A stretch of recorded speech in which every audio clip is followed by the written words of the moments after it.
Good evening and welcome back to the Nopinz Super League. Find us now live on Season 2 of this fantastic RGT series. Many of you may remember Series 1, which was scouting around all around the southwest coast of the UK. This time we have an 8-week series with courses hand-picked by our very own Nopinz R3R team, taking us all around the world. Today we're actually starting in Devon, but this is an 8-week course, an 8-week series. This is today's first leg, so to speak, which is the 4 Furs ITT. Customary to many road series, we have an ITT just to set the ball rolling, create those time gaps, but also this very first race will set the standard that the riders are going to be racing in and classify them according to whether they're going to be platinum, gold, silver or bronze, which they will retain for the rest of the series, therefore giving us some great competitive racing. This is not like any other normal ITT, as you can see from the course profile as it came through the flyby. This is a very, very challenging individual time trial course. It has a complete total of 310 meters of climbing. So you can imagine pacing this course is going to be exceptionally difficult. We have a reasonably flat start, and then as we get past that 10, maybe that 5 kilometer mark, we get a nice little warming hill, a little bit of a descent, and then we hit a really large incline heading us all the way up to 200 meters above sea level, a little bit of a dip and back up again, then back down the other side to the finish line. So this is going to be a difficult one for the riders to pace. We can't get into a nice rhythm because this is up and down. Are the riders going to blow up too early on that first warm-up climb? Are they going to blow up on this second climb as well? And are they going to just cruise to the finish? We have a total of 68 riders online for this race in a multiple teams. So this is a team competition. You can have as many riders as you want in your team, but your team category will be categorized by the highest ranked rider. We will have both solo and team general classifications, and every week there will be prizes given out, thankfully donated, very gratefully donated by the Nopinz company based down in the southwest company of Devon.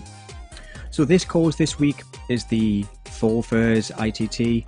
This was nominated by Liam Bard, who is an ITT specialist.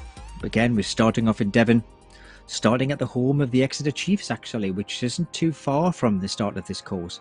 And even though all of the riders will be starting at the same time, there will be no draft, and all the riders will have to get into their own rhythm, get themselves into a nice comfortable rhythm to begin with, and start pacing their strategy.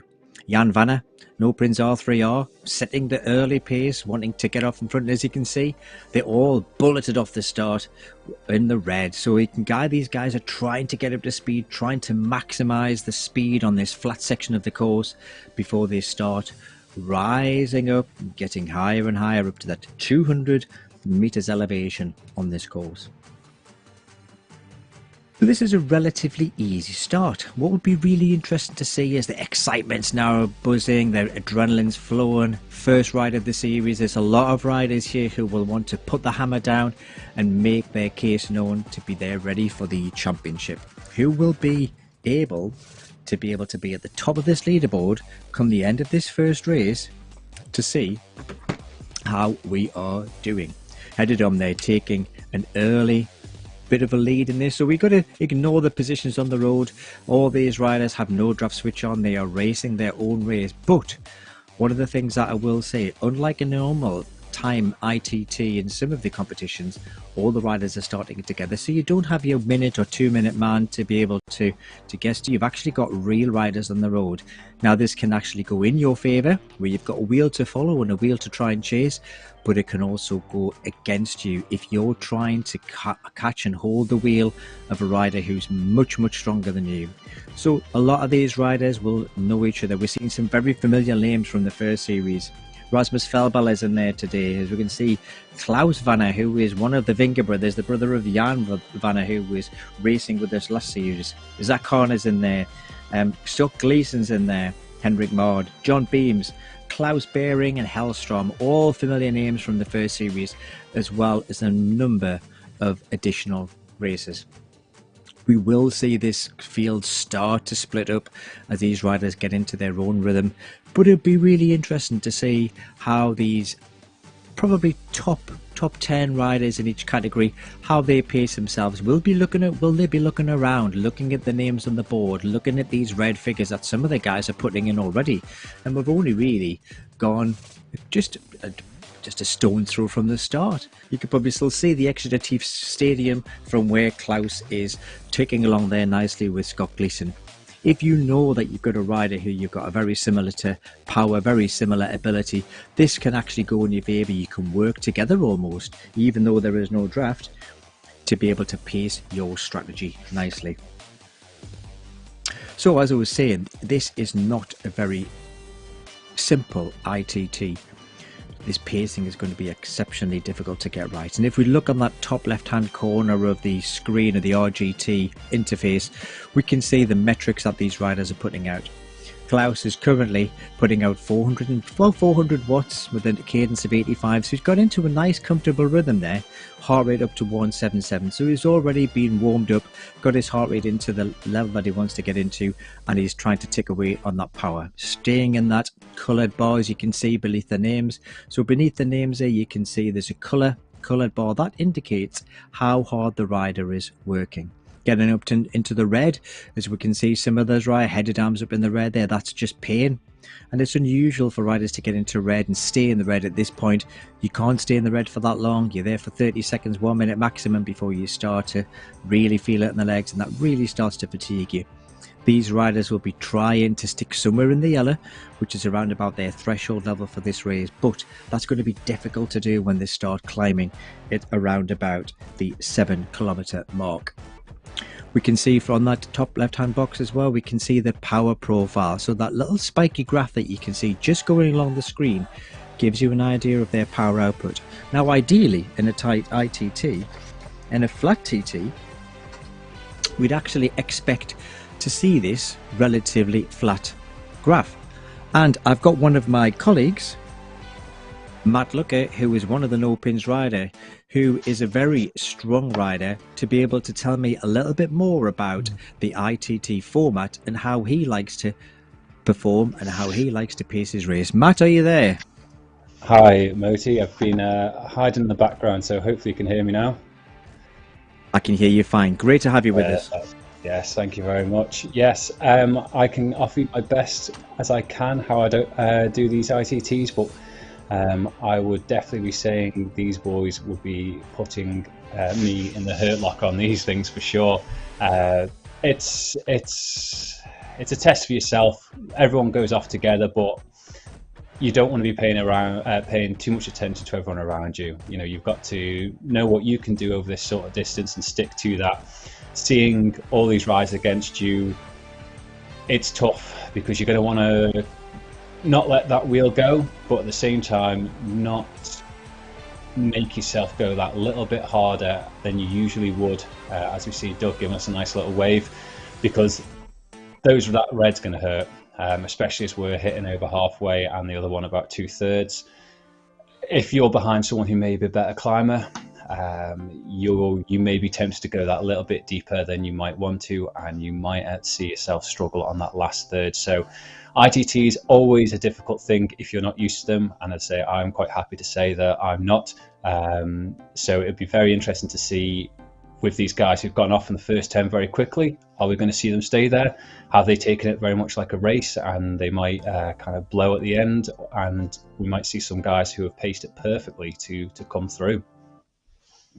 What do you think about the pacing on this kind of coaster, Matt? Because obviously this is, you know, very often these ITT races have got a relatively flat rolling profile, whereas we can see in this course we've got a really nice, very uncomfortable couple of red segments somewhere around the middle of the course. Do you think that these guys are going to see some riders blow up because they've paced this first third of the race just a little bit too aggressively, being a bit too ambitious, or do you think riders will be a bit more experienced and be able to pace themselves nicely up this first third to be able to have enough in the tank to really hammer it home on the hills? Liam's been very kind to them, hasn't he, to start us off on a nice ITT. He's chosen a perfect one to really put the hurt locker in for these guys. So what I would say is, as I said, a mix of what I was just talking about there.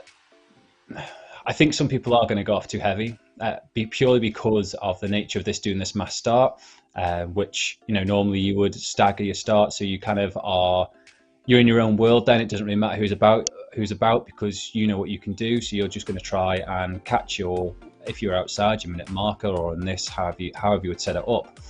But because you're constantly going to be surrounded by people all the time, I think that it's going to, you know, everyone's competitive, of course you are when you line up here, and it's going to get people put on a few extra watts maybe than they might have did in their game plan, because if you could just see someone who's, as you know, you can see all these names who you know about there. John Beams is in 18th there, which is surprising to see, but like I said, he's done enough of these that he probably knows once we start going upwards on the gradient, I think he'll start putting in a bit more through the pedals and start making up ground on the guys who may have just gone off a bit, as we could see Scott Gleason perfectly showing off the Nopinz kit. So yeah, I don't think the first 10 you see again would necessarily be the first 10 at the end of the race. Yeah, I agree, and I think this is one of the things that we'll see very much with the platinum, gold, and the silver, bronze races. I would thoroughly expect these, you know, the very high-end races to really know what their capabilities are, to know what their limits are, be able to work within their limits for this first bit, not get too carried away. But you may well find some of these less experienced riders, particularly those who may be less experienced to RGT, maybe racing the platform the first time, and I completely agree, may just get themselves a little bit excited in this first third and really pay for it. And I think where we'll see them pay for it on this very first climb, when they realise then they've got the pacing strategy all wrong. Oh yeah, for sure. But you do, over these little lumps, you do get a nice little rest on the side of it. So if you can put that extra little bit in, you can be rewarded. You've got those climbs, especially when you see that first red part, should we say, that we're gonna be hitting shortly, the first runners. You've got a nice little time to descend, and then you've got that kilometer kick again before it's pretty much downhill to the finish. So again, I think each person was going to look at that and see what, I guess, play to their strengths. I guess the climbers are going to probably hit that higher, whereas you might see some more people just take a more concerted effort and try and keep it even throughout. And thankfully, Liam has been out checking the course prior and letting us know what the weather's doing today. So 33 to 34 minutes, that's actually quite a relatively, I suppose it's a relatively short race, but for an ITT it's not too bad. It's maybe a good one to be able to see some time gaps between certainly the top 10 riders, that I would expect some small gaps to appear, which would be great for the rest of the series. But what would be interesting to see as we look up and down this field, just these power profiles that we're seeing the riders in the top left hand screen, who's managing to maintain a relatively flat power profile, who's managing to temper their efforts, and who's actually having a very spiky graph. And we've seen quite a bit of variation already just between some of the riders. Oh yeah, for sure. You can see there with just on cue. Class has gone off very well, and you could see before that, and especially Cops, we know he's a good racer, a strong racer. So to see him, you know, you probably want to see him leading from the front straight away. So he's probably very aware of what he's wanting to do, keep that nice and straight. As we could see further down here, we've got Wilkinson keeping himself very close to head of them. And that's the thing, once someone goes past you, you just kind of, like, we're just seeing that kick there, and that, is Terry going to respond? You know, it's not a race, but at the same time, once someone sees off the wheels, it's just that natural instinct to want to put a few extra watts through the pedals just to try and stay with them. But I think, as you said, the experienced time trialers need to stick to that game plan, you know, over this sort of distance, like Liam's saying there, about 33 minutes. They should know what they want to do around that time, and kind of keep to that, I guess. So it'd be interesting to see, as we keep seeing this top 10 the same, how that may change, and I'm sure will happen throughout the whole field as well. Absolutely, and I think I'm probably expecting when we get to that little second incline, I'm expecting this top 10 to not look the same as it is now. And what's interesting, we're looking at Terry Wilkinson and Klaus Hetterdam there, just how different their power profiles were, but literally right next to each other on the road. Be interesting to see whether all those spikes in Hetterdam's graph kind of bite him back a little bit later on in the race, or whether he manages to maintain, or whether it works well for him having that sudden effort and then a bit of a recovery, whether he seems to work quite well. And I think the likes of Liam, who's a very keen time trialist, is very good at maintaining that long, slow, burning effort, whereas some riders, maybe the heavier the sprinters, might actually benefit more from just that little bit more of a spiky up and down graph. I suppose we'll see whether Terry and Hetterdam are right next to each other at the end. Absolutely. I say, I like, well, personally for me, I like the kind of rolling side to it instead. It just creates that bit of difference to it, bit of different tactics, rather than a pan flat TT, should we say, where it is just that pure keeping it even power, because everything is going to be the same throughout. So throwing in some hills, descents and twists and turns is makes it more interesting, especially for us watching, because like we're saying here, and we're talking about different tactics come into play depending on your rider, and yeah, makes it very interesting to see which tactic's going to be the one that wins. Yeah, absolutely. One of the things I was interested to know about, really, I've been watching some of the riders' cadence, and one of the things that, because I'm terrible at ITTs, and I just don't have that mental capacity to be able to focus and be able to put the effort in and maintain it. But one of the things that really seemed to help me was being able to maintain a good static cadence and just using my gears to move up and down. Whereas we can see Scott there, for instance, went from maybe high 70s, 80s right down to 57 and grinding it out. And I kind of used a little bit of music, get the BPM up to the tempo that I want, be able to maintain that cadence and just use my gears to temper my efforts, and that does seem to work for me. And I'm just really interested to see whether these riders will do the same, or whether Scott's just proved me completely wrong, a much higher caliber rider than I am, actually grinding up that climb and getting back to a higher cadence on the flats. Oh, that's got to hurt, that sort of cadence. You can see him out there giving that effort. I'm naturally as well more of a spinner. I'm more comfortable up at the 90s to 100s, when we're going for it, unless I'm really struggling, where you want to put it in a higher gear just to get over that little rise, that little top. It's phenomenal when you can see some of these guys on that lower cadence just grinding out like that. I think my quads would just pack in trying to do that sort of style, absolutely. But yeah, fair play with these some powerhouses to be able to do that, as we are hitting that 7% here, so we do have a nice little kick where we, as you said, you would expect the cadence to drop a little, getting out of the saddle and putting in that little effort here to get out of this what we are near 8% little kick for them. And I'm sure that's one of the things that we'll see with the guys who are naturally very powerful sprinter guys, who are used to be able to produce these really high torque efforts up these hills. And there's John Beams there, who's spinning up their 80 RPM as he goes up this climb. And some of the guys who maybe not quite so powerful, not quite so heavy, who aren't classic sprinters, maybe wanting to keep their cadence ticking over at a higher level, because their legs are much better at being able to producing lower level efforts for greater revs. And like Scott, as we can see, is a really strong sprinter, so he may be more comfortable providing that torque of these little kickers. Yeah, absolutely. And we can see Beams there's gone from 18th to 15th there, so he must just took a couple people up this hill, and that's where we were saying that he is a good climber. So I'm sure he'll have the next two, which is Scott and Gav, in his sights. I expect Beams to keep going strong throughout this, because he's always been there or thereabouts in our races. So I'm sure he'll continue with that trend. Yeah, and it must be difficult, as you're saying before, for kind of riders just to be able to temper that temptation, just to pull a couple of meters away from the wheel, chasing, just try and chase down that wheel, and from particularly if it's a racer that is going to be relatively close to you come the rest of the series, that you don't really want to create too many time gaps. But then again, you don't want to burn yourself out on the first half of this race and find that when you come to the downhill segment, you've really got nothing left to be able to give it the final oomph back to the line. Oh yeah, for sure. I say,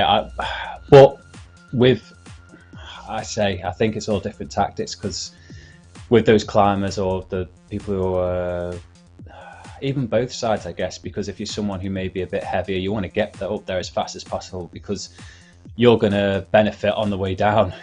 So if you can get yourself up as fast as possible, your weight's going to carry you down those hills better. You're going to be able to get probably a bit longer recovery while making use of the downhill. So they're a true test, time trialers, and I think you're only going to know whether you did it right once you hit that banner. I think it's often that last 500 meters to go, and you suddenly realize that you've still got a bit left in the tank, and if you're at that point, you've got a bit left in the tank. It's more demoralizing doing that than kind of literally limping over the line with half of your guts ready to come out the other end. It's a horrible feeling knowing that you could have given that little bit more at some point in the course. Absolutely, as we see. I don't want to apologise and say his name wrong there, although it looks like something might be a bit funky because he's on. I know we were talking about grinding, but I don't think he'd be getting up there at 17 cadence anyway. Befed Alonso, I assume something's a bit funny on his reader there, but he's top class and he's making a decent gap there because we can see Cops has now jumped into second. So as we said, expected there. He's a good time trial. Cops knows exactly what he can do. So I'm sure now we'll have and again I apologise for the name, Beped. I'll keep saying it until I get it wrong, but well, it's not too far there. You can see that, so it's a great. You can see they're just about to crest this first gap here. So knowing there's only 50 meters between them, that's where you're likely to put in just that little bit extra than you would have thought, just to keep them in sight as you go over the top. As we see Terry coming up to the halfway point, and he's got Headerdam, so he's caught Headerdam there, and he's got 20 meters on him. But I'm sure similar, Headerdam's not going to let him get away now. No, absolutely, and I think what's really good to see is we've got some new names coming into the series from Series 1, which I think does add a little bit of liveliness, because some of these riders may not be particularly, I'm sure some of them are well known, but may not be quite so well known to some of the higher end riders. So some of these will be definitely unknown quantities, some of them will be very well known. And it'd be really interesting to see how the lads who were really pushing for the top spots last time, whether they actually see these new lads as more of a threat, or whether they're just going to suss them out over the next few races or not. Yeah, absolutely. And again, it's the first race. It's always going to be tough because you might see someone here who does put out a great put out a good time trial, but conversely might not be their thing. But we've got plenty of lumps and bumps and crit race type ones coming up, so there's a bit of something for everyone. So even if these guys in the 20s to 30s absolutely could still be a threat, and hopefully we're going to see these all these races, as we could know some of these names we've seen from previous races. I'm sure they'll be up and about and getting involved. And absolutely, and I think this ITT is a great way to maybe some of these riders who we've been seeing, hitting the front grouping at the pointy end of all of the races, who may not be comfortable with the ITT stuff, finding that they've got a few seconds to make up, and that can make for some great racing as they start to try and claw back seconds during the rest of the series, from maybe time that they will lose on this very first difficult and challenging opener. Just want to say, though, Mo, it is points, not time, this series. So, as in, same point, though, they can still make up the points that they would have lost per position. Absolutely. But the time trialers, first stage, you still want to make a statement. You still want to be the first one across the line. As we get a little commentary from Liam there, if you want to.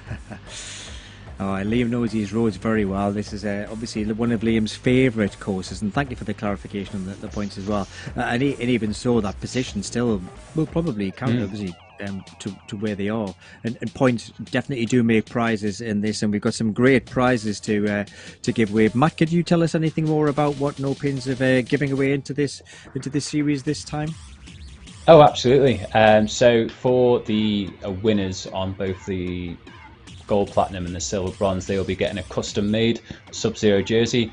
If you've looked into them, they are absolutely fantastic. We ride with them. They are brilliant. The ice pockets and everything that comes with them. Obviously, they're not ice pockets, won't come with them, but they're such a good piece of kit made by Nopinz. They're such a great brand, and we're obviously very thankful they've chose to sponsor our guys. So it's absolutely worth putting the effort and the sweat in to get one of these jerseys. However, it doesn't end there. Each week, everyone who finishes a stage will be entered into the raffle, the wheel spinner, and a lucky winner will get £50 Nopinz voucher to spend.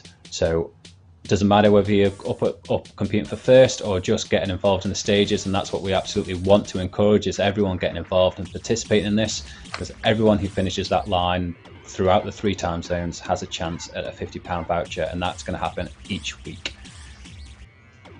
Yeah, that's excellent. That's excellent, being able to reward just participating in the series, and I'm lucky enough to have a Nopinz jersey myself, and I must admit it's probably one of the most comfortable ones I've got. I kind of certainly don't merit wearing a Nopinz branded top, but I do feel very fast when I'm wearing it. I don't look any faster, but I just feel fast.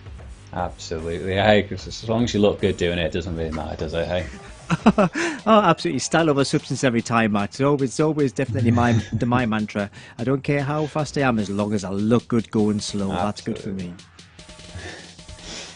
So yeah, still good to see. We're still hitting the 50s here with people coming across the halfway point. So like we said, and Damon's always very good for, is doesn't matter where you are, if you're turning up and putting the effort in, you'll be rewarded by being shown on the screen, and hopefully you've got a chance of being rewarded at the end of it. As we can now at the front see, it looks like there's going to be a little battle between Cops and Pepe Delon.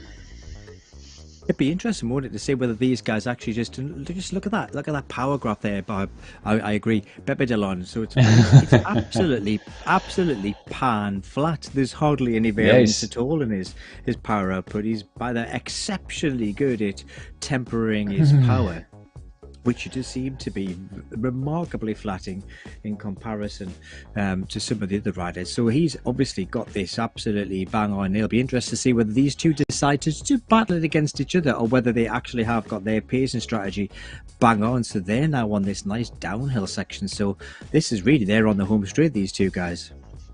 Yeah, that next 7K is going to come pretty fast, since it is all downhill. And like you said, it now becomes a kind of ITT race in that sense, because if you two know that you might stay away, do you temper your effort a little? Do you hold back a little till the last K and keep something in reserve? Or do you just try and go and drop them in that sense? So it'd be interesting, the tactic there of whether the pure TTers will just go, right, I'm just going to try and drop them because I know obviously with the draft you can't stay. Or do you just be a bit tactical and thinking, oh, if we stay away and I've got a good sprint, all I need to do is mirror what this guy's doing and then try and nip him on the line. So I guess that's me from a racer point of view, whereas I'm sure the testers are screaming, saying, nope, put your foot down and drop him and leave him in the distance. Yeah, absolutely, and it might just, some of that's just that psychological bit, isn't it? It's kind of, okay, I can do this to you. I can sit behind your wheel even though I haven't got your draft. I can still sit there, and I can still come round you and take you on the line. And that doesn't necessarily give you 1 point. Won't be a massive difference, I wouldn't have thought. But it is one point, isn't it? It goes down 3 points. Yeah.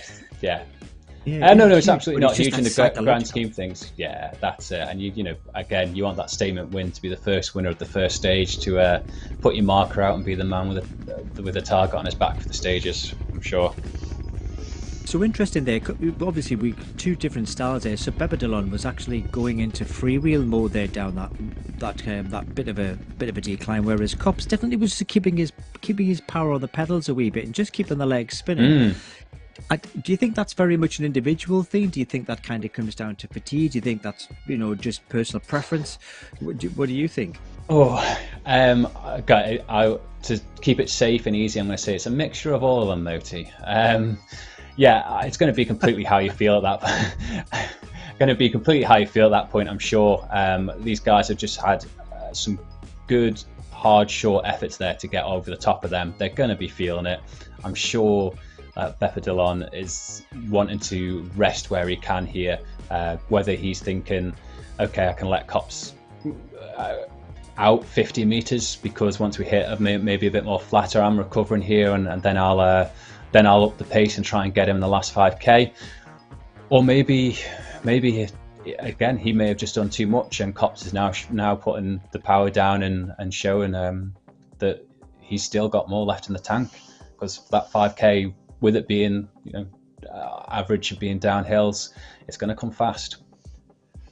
Yeah, absolutely. One of the things that a lot of time trialists do is they do often try and look for that negative split, don't they? They do look for that pacing, getting the pacing strategy right in the first half, and then towards the last third of the race, just ramping up that effort and kind of gradually increasing the power. And with this race, particularly with this course profile, with the main effort occurring in the middle of the kind of the course, it's really difficult to do that. Really, I don't think anybody can really easily provide a good, really definite negative split for this course today.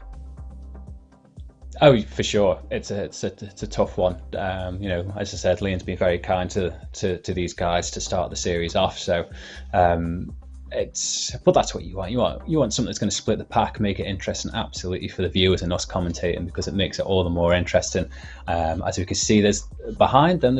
There's what's it looking like here. Everyone seems to be really split for the next few guys here, which is interesting. Whether you'd have thought they might have been close up and tried to bunch together, but as we see, Scott getting out of the seat as usual, showing off that Nopinz kit, grinding away. Yeah, certainly looks. You can see he's working hard there, and he's obviously still trying just to. So he's obviously in a little bit of an uphill section there now, just giving it a bit of juice there, using that look at that. Just look at those buns. He's just got those buttocks of steel, hasn't he, Scott? He's just grinding away, clenching those buttocks, putting the power down as he goes. Oh, I love it. Definitely a power man, is Scott. Oh, for sure. Monster Scott on the sprints. Don't think many of the field be able to hang once he puts the full gas down at the end of a race. Absolutely. It's interesting that he's working hard at this point in the course, isn't it, as well? He's actually kind of he's got a good way to go as well. He's got another 4 kilometers to go. So if he can, I think what they'll be trying to do now as these riders is try and get themselves up into the orange stripe there below their name, get themselves above threshold, see whether they can maintain that for the last 5k or so. Kind of coming down to some of the riders who are at the 10k, who's got this little second kicker to go yet, but still continuing to race their race. Oh, absolutely. Like I said, it's great to see everyone getting involved. It doesn't matter whether you are racing for the front or you're racing for 60th. I say absolutely doesn't matter.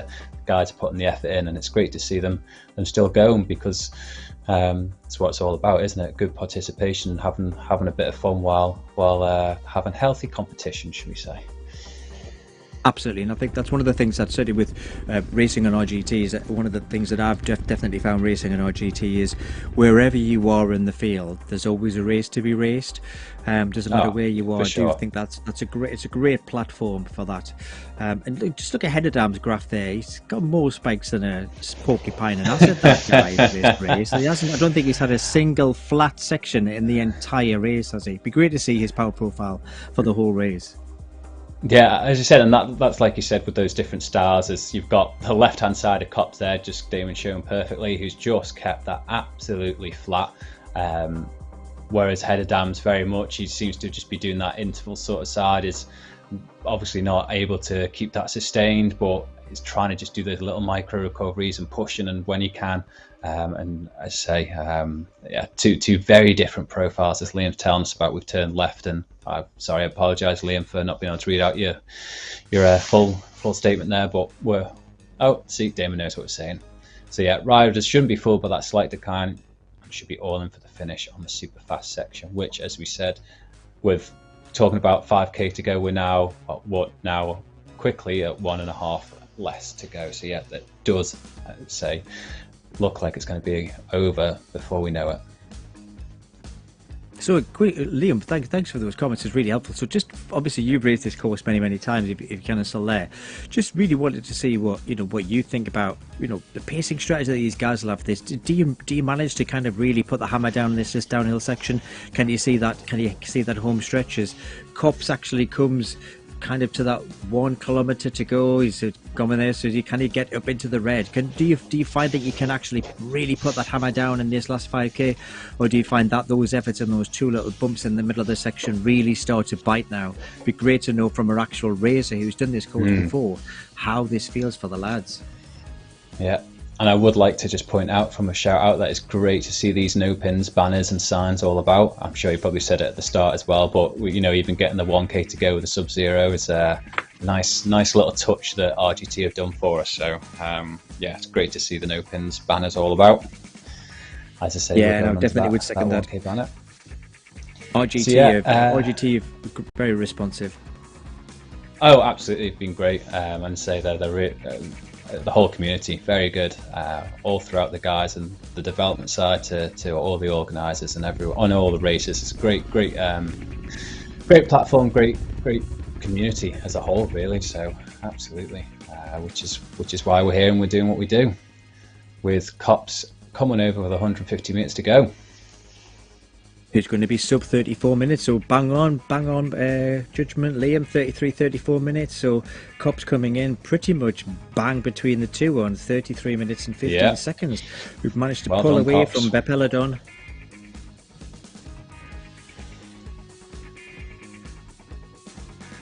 He kept it close. They were I'd say they were back and forth a little until just after that climb, and then Cops, we say, on that downhill just kept the power on and managed to just keep that gap that Bepeladon wasn't able to respond to, as we see Class taking a well-earned third to be able to stay away from all these chasers behind him. Yeah, and we can just see the number of Nopinz guys coming in now, followed by Terry, who's obviously a very raced with Terry many times, and Terry is a very attacking racer. He just loves to get his foot down and attack. Rasmus Felbal as well. I think he's slowly crept up the field as Rasmus. I don't think he was near the top 10 to begin with, but he's slowly crept his way up. He's obviously paced himself very well to get up into 5th place with Headedam, and Headedam is now spiking his way up and down again to see whether he can just is this going to be a little 2-man sprint to the line, or will Felbal just let Headedam go off in front? Probably a difference there, as you said. Felbal has probably done everything he can to get to that line, which is exactly what you said, mentioned before. Nothing left in the tank. Couldn't respond to an attack by Headedam, which has got him, to where he was. So I'm sure he's the other side of it, just crashing over his handlebars at the end, because he had nothing to respond to. As we see Gleeson and then Sard come in for 7th and 8th. Cracking effort. Absolutely. One of the things I'm going to have to definitely do is change the angle of my webcam, because what I've noticed is that at the end of every race, when I'm collapsing over the handlebars, my thinning spot is starting to become very, very visible. So I've decided that I need to change my webcam position. So as you can see, Scott's got it in a very wise position there, manages to hide his little aging bald spot, manages to show off his buns of steel. I'll have to get some tips from Scott on how to position my webcam for the most flattering view possible. Oh, I wouldn't worry about Scott. I'm sure he's got a full head of hair. That man's a model. He's the face of an Nopinz RPR. And the body as well. The face, body, and backside of Nopinz R3R. What a name. Lorenzo, nice to have you back again. Lorenzo, you might see Chris. He might have the biggest gear ever to push 400 watts of the cadence of 15. Yeah, he'd have to have a pretty small cog on his back gear set to be able to push 400 watts at 17 RPM. As we see, that's that Beams coming over 17. So, strange one for Beams. Usually he's up there and about, but I know there's been some races that I think there's a La Femme yesterday, and there's the Moon Riders Tour coming up, where there's some people are just trying to pace. Oh, well done there, taking on the line. Might be just pacer's effort, had a sore weekend or a hard weekend, but I'm sure it's unlike Beams to be there, so I'm sure there's a good reason for it, as we see Caruso about to take 21st. Yeah, and knowing John Beams, that's probably his 21st race this week. The number of times I've seen number of races that John seems to do through the week. So this is obviously just but John's always there or thereabouts. He's always a good grafter. So I'm fairly sure that we'll see John competing up at the top of the table soon. And there's the first 20 riders across the road. So bang on, Liam's predictions. And even then we were looking at some of those powers, thinking, oh, they're keeping it steady. Look what steady means. Look at how many 5 watts per kilos and very high fours. That's some very, very impressive numbers there that these guys can put out. It's fantastic. Oh, absolutely. If you look at this first page, you've only got one rider who's below 4 watts per kilogram at Hellstrom, and that's probably more testament to his weight rather than his pacing. I would have thought, not being disrespectful to Hellstrom, but I'm fairly sure that that's due to that. But to be pumping out 5.14, 5.56, 4.79 down to Keith and OTR in 20th position, that's a decent effort. Certainly nothing to be ashamed about by any shout of imagination. Oh, absolutely. If you can put in, mid to high 4.0s, as we can see, it's still going down. It just shows that there's some very strong guys out in the field today. And it'd be great to see when we actually get the team positions as well, because not all of the riders have got the team names beside them, and they're sometimes a little bit more difficult to track whether they're individual riders, whether they're riding with a team. We can obviously see the Nopinz guys who are very proud to fly the Nopinz banner on their name, but not all riders are being able to do that. So we'll get a better idea in the next couple of days which teams are going to be up challenging. I'm fairly sure we'll see the usual suspects. Nopinz will be up there, no doubt. Moon Riders will be there, OTR will be there, Peddlers will no doubt be there as well. Any other teams that we should be looking out for this series, Matt? Oh, I say it's usually, as you said there, it's usually the big names there. I think it's ECKD should be about as well. As you said, the Peddlers, the Slovenian Virtuosos, if Eagles there, I think you were saying about a few of them are coming across as the French guys, as I can see a French flag there. A lot of teams have shown interest. However, I do know that with it on the solo at least being best 6 out of 8, I know the Moon Riders are going to jump in after their tour because they're doing back-to-back stages. So once they finish, they said they're going to jump in and make themselves known. So with the solo being best 6 out of 8, some people looking at an ITT, maybe they're just wanting to size up the competition this week. But we still had 60 odd riders, 60. I think I jumped in 63. So still a very good field jumping in and getting involved today. And hopefully, those numbers will continue to grow absolutely, as we can see a good flurry of people coming in now. Yeah, we can a bit more compress this middle of the field, isn't it? And kind of obviously we're probably seeing this is where we'll see the majority of these riders riding together, all very much coming across at the same time. Maybe this is where because it was a little bit more contrast. They had wheels to follow, wheels to chase, wheels to actually keep hold of, and that's maybe why we're seeing this little flurry of riders coming across. And that'd be great for us for riding, because we know we're going to see some really nice tight racing, but also with a bit of gaps at the front end, we're also going to see likelihood to see some gaps being created as riders go through the normal road races too. Oh yeah, and that's a fantastic thing of RGT. When we watch it, is okay, there might be some breaks off the front, but it's not that natural attrition in the sense of ones or twos dropping off. You'll see a good break, people kind of then forming and finding their groups and working together to try to catch back on after, say, a little punchy kick or something like that. And you find the guys you're quite similar with early on, and I've noticed throughout the series when I've commentated on other ones, I watch them. You see the same guys to work together, and it's great. It doesn't matter whether, as we always say, it doesn't matter whether you're at the front or the end. You find your groups and you work together. So yes, this is a tough one to start the series, but I'm sure these guys, like you said, we're all bunched together. Once we get into the racing side of things, I'm sure these guys will see more of each other when we're racing rather than the time trialing. Yeah, definitely. It'd be interesting to see if there's any guys who decided to skip the ITT, as you said, and not include it as one of the 6 of 8. Because I think this does give you a really good idea to give you a platform for where your fitness is at that kind of coming into a series, but also just to have a good idea of what's going on around you and how riders are riding and who's doing what, which you don't really get if you're sitting in sitting in your sofa, eating your Jaffa cakes and drinking your cup of tea and watching this on the brilliant ZMS streams.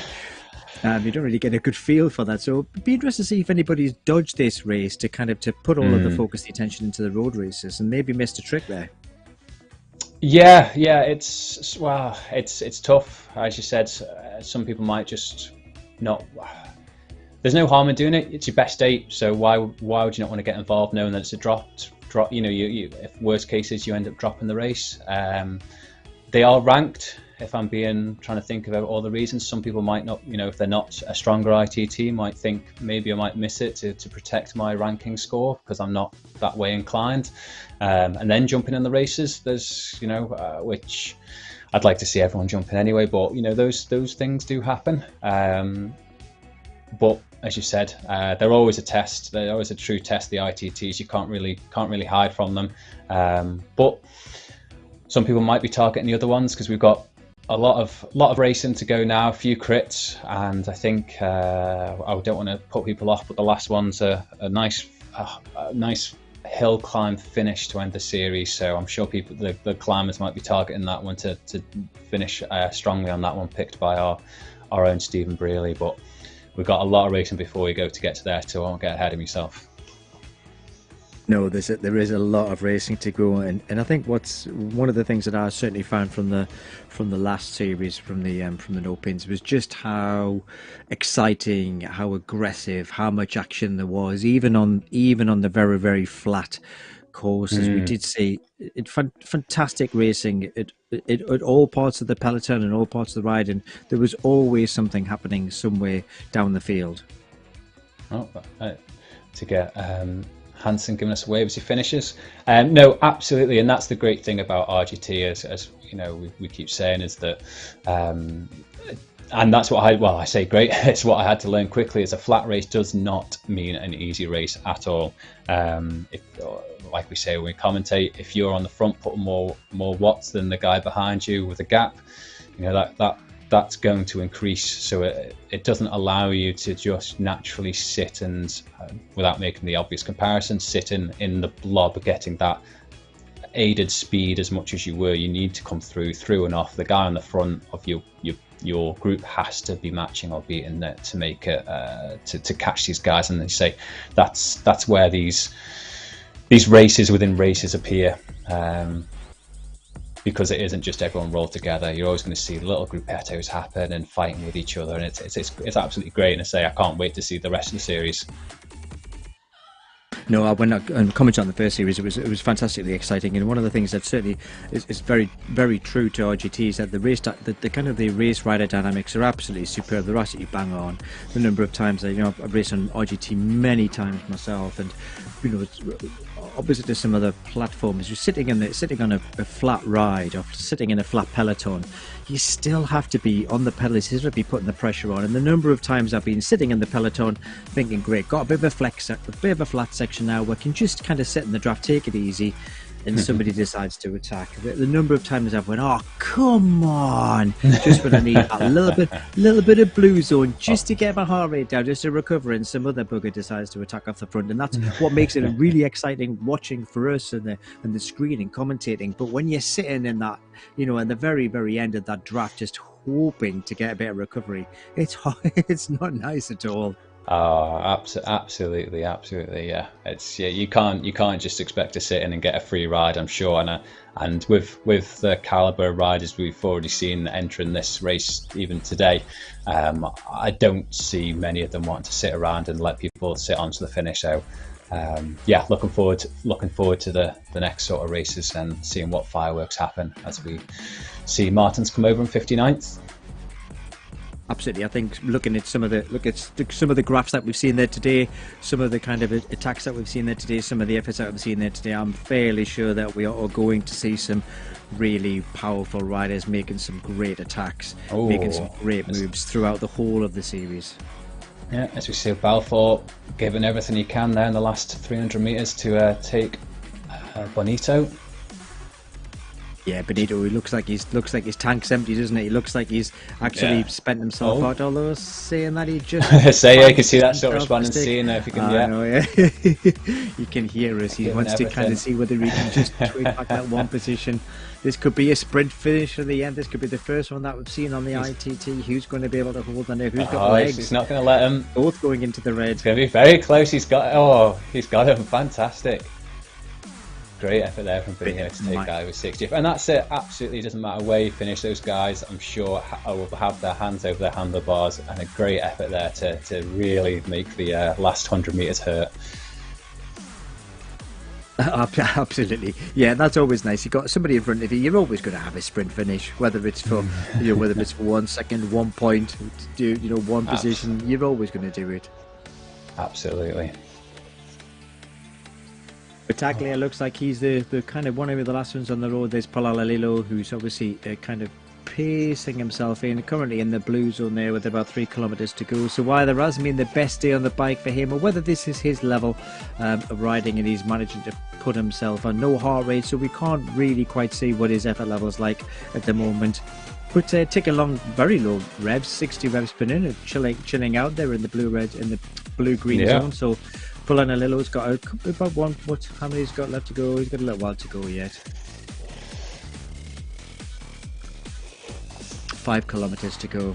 Cruising in his there. Battaglia, who's got 1.7. Let's see whether he can kind of keep it up into the yellow, see whether he can finish strong. It looks like he's actually putting a bit of effort in there towards the end, up into the red as well.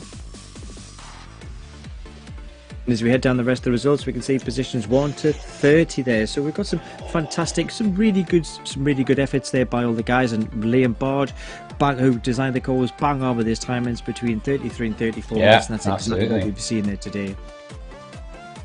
Yeah, great battles going on. She said, even though it's tough because they're not drafting and doing that sort of side. He said, when you've got that little rabbit in front of you, I'm sure these guys would have been given that extra effort and squeezing out everything they could have to get these positions. And as you can see, like we've said about the watts per kilo and the times, no one there had an easy ride. That's for sure. And hopefully everyone will sit well tonight, and hopefully everyone think they put a good enough effort in. But even if not, they've got another 7 stages to be able to pull themselves together. And speaking of stages, let's head across to see what we've got in store next week. So next week we have a circuit. This is the Cranberry circuit. This is 35 kilometers. It's not quite a circuit per se, but we have another elevation of 467 meters, and very similar kind of profile, a bit more lumpy, a bit more random. Is very much up and down. This is very much a rolling course, rolling all the way through East Asia as it happens. This is the home of Bill Bonner, one of the Nopinz riders. So this is quite an easy start, I suppose, a bit of downhill start to an extent, but then gradually creeps its way up to about 20 kilometers and then rolls all the way to the finish. So this is one of those races that's probably going to see splits all the way down the field, all the way through the races, different people attacking different places. How do you feel yourself about this one, Matt? Well, luckily, hopefully we'll be all out in Spain, so there'll be a number of Nopinz riders out there we'll be tuning in, watching our boys, cheering them on from the sideline. We've got a little Nopinz trainer camp going on next week, so there'll be a few of us sat up on the sofa watching some of the guys who are about going for it. So I'm sure we'll be cheering them on and making sure that they make the race interesting, that's for sure. Fantastic. And believe it or not, this is another TT course, another lumpy TT course, but obviously we've got this as the road race next week. So I'm fully expecting to see probably some people, trying to set the bar early. I would expect in the very early stages of the race to see some very early attacks, try and actually just test the players out. Yeah, yeah, definitely. Jan, obviously. Jan thoroughly enjoyed that ITT. Great effort there, Jan. Yeah, I'm seeing lots of messages going in the chat groups. We'll have a look to see just how much that hurt them, and I'm sure it did with everyone on that course, like we said. But yeah, Bill Bonner's a TT man, so no surprises he's chosen a TT course. And I think, like you said there, it's going to be a few lumps and bumps, and I think there's a sting in the tail at the end there, which will make it interesting and make whether people are going to go early or leave it for the final attack. Well, one thing's for certain, I don't think we're going to see people roll around to the finish, that's for sure. Oh, that wouldn't be RGT if that happened. That doesn't happen on RGT. Nobody just rolls around to the finish. It's just unheard of. Not. Ridiculous suggestion. Nope. So next week we are back at same time, same place, with one of the time zones, and as you can see, we are in 3 time zones for this race. So there'll be a number of riders, and we'll get an idea of the results over the next couple of days as everyone completes their race. So individual GC, both in platinum, gold, and silver, bronze, as well as the team GC as well. So things will start to pan out this week to really who to look out for in the forthcoming weeks. Oh, absolutely. I say there's a few markers being put down there, a few statements made. So it'd be interesting to see next week who turns up, and will everyone be the same? Will there be some new guys who say might skip this one to get more into the racing side of it? It would be a good one for sure. Great. So if we can what we'll do now is we're just kind of seeing the beautiful scenery there that's rendered by the RGT when you create those magic roads, and Samir has helped to create these magic roads, which is why there's such a beautiful road surface, as Liam was alluding to earlier on. Let's just see what those final finishing positions were tonight before we sign off, to see what we've got in store for the races next week, which we've already seen. So this week there's the top 30 races. Again, some really good efforts, 5.0 watts per kilogram plus, all the way down the field, all the way down to Tobias Adenius in 30th position there, 3.84 watts per kilogram, with a really good spread of all races from all teams. Oh yeah, absolutely. These are the guys you're going to want to watch next week, and the guys that I'm sure we'll see up the front. As I said, anyone who's putting out these sort of numbers can always be in contention, and watching wheels and have a good sprint on them, you never know. So absolutely, I'm sure we'll see these names around on the boards next week for sure. I'm fairly sure we'll see a number of these riders, and this week we'll have to work on our pronunciation of many of these looking down that list. I better get some practice in this week looking at this top 40 of some of my pronunciation, so I will apologise in advance if I grossly mispronounce anybody's name, but please do feel free to correct me on the stream messaging on Facebook. Perfect. So let's see if we can see from positions 41 through to the end, see who we've got coming in. Probably these riders from this bottom half of the field will be riding in the silver bronze category, I would have thought. So we can see all teams again, Moon Riders, ECKD, EFR in there as well.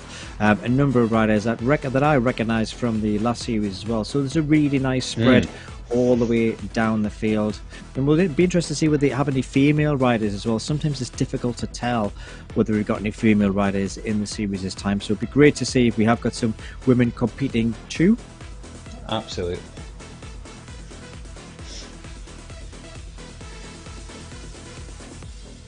So we shall leave you there. Thank you very much for turning into the ZMS live stream today. Thank you for following us in the very first event in the season 2 of the Nopinz Super League. Please do come and join us next week for the second stage of the Cronbury Circuit, where we've got 35 kilometers and 467 meters of highly aggressive, highly entertaining racing, and of course great streaming from ZMS, and obviously my dulcet tones. And you never know, I'm sure Matt won't be there as he's drinking his pina colada when he's out in Spain with the Nopinz guys, but may well be joined by a special guest. So thank you very much for joining me. Thanks very much for joining me again, Matt. Really good to have you with us. Glad to see that you sat on the sofa with your cup of tea and your Jaffa cakes rather than racing with the lads there tonight. I'm sure I'll get some stick. But yeah, no, absolutely. Thanks for having me. As I said, next week I'll skip, but I will definitely be tuning in to watch. And then hopefully week 3 I might be back in the commentary box with you for sure. Great, thanks very much, Matt. Well, thanks very much for joining me tonight, guys. Enjoy the rest of your Monday evening. If you are racing, and the Pacific race time later on will be starting in approximately very soon, actually. Good luck with that, and we shall see you next week with the results from this week, as well as the entertaining racing from Cranberry Circuit. Until then, have a great week, everybody.